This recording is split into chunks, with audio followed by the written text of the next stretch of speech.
তো এটা third part, last ভিডিওটার কন্টিনিউয়েশন। অলরেডি আমরা 0 পয়েন্ট পৌঁছে গেছি, এই অবধি আমরা এসেছি। আসার সময় আমরা কোনো ফুটেজ তুলিনি, কারণ সেকেন্ড চেকপোস্টটা কোথায় ছিল আমরা জানতাম না। ফেরার সময় আমরা পুরো ফুটেজটা তুলেছি। যদি ভিউটা দেখো, এই পাহাড়টা যদি আমরা আরো 5-6টা ল্যাপ নিতাম তাহলে আরো টপ অব্দি যেতে পারতাম। বাট শরীরের সেই কন্ডিশন আর ছিল না, হাত পা অলমোস্ট জমে গেছে, কোনো ফিলিংস নেই, এত ঠান্ডা।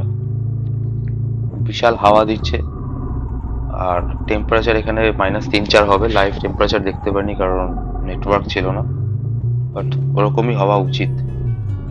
অলরেডি হাওয়া যা দিচ্ছে সেটা এখানে থাকলে বোঝা যেত।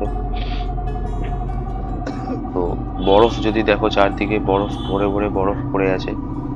আর আরেকটা জিনিস যদি দেখো, চারিদিকে এখানে মিলিটারি বাংকারস, তারপর রাইট সাইডে আই থিঙ্ক এখান থেকে বর্ডার খুব কাছে, হয়তো মিলিটারি এখানে এমার্জেন্সি টাইমে এসে থাকে।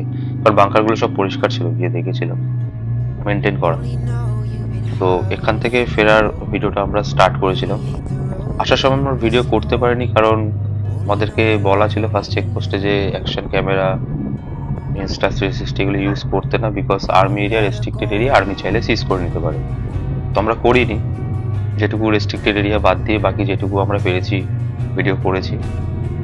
ভিউজ অলমোস্ট সেম, যত উপরে উঠবে তত দেখবে বরফ বাড়ছে, পাহাড়ের বরফ বাড়ছে, টেম্পারেচার কমছে। আর সিনিক বিউটি তো সেরকমই অসাধারণ। এটা আমি একটা 360-তে জুম আউট করে দেখেছি যে পুরো ভ্যালিটা কিরম লাগছে।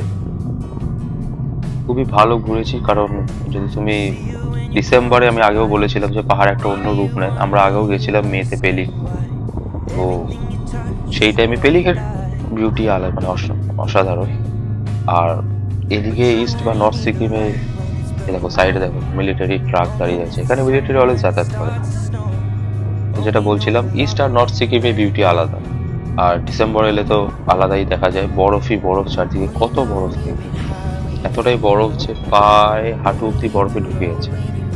সাইডের ভ্যালিটা দেখো, এটা বেসিক্যালি একটা লেক, অসাধারণ।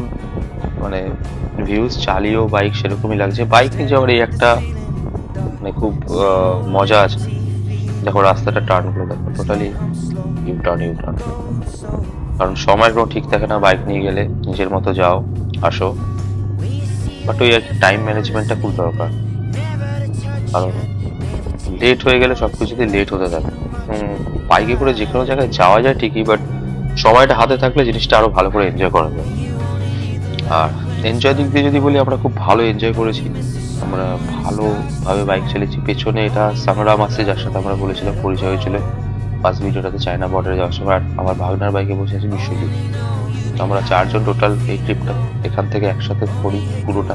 নাতুলা পাস, গ্যাংটক ওদিকে সাইডটা, এদিকে কিছু টুরিস্ট তোমার এই জমে থাকা লেকের সাথে ফটো তুলছে, স্বাভাবিক, যে যার মতো এনজয় করছে, আমরা করেছি।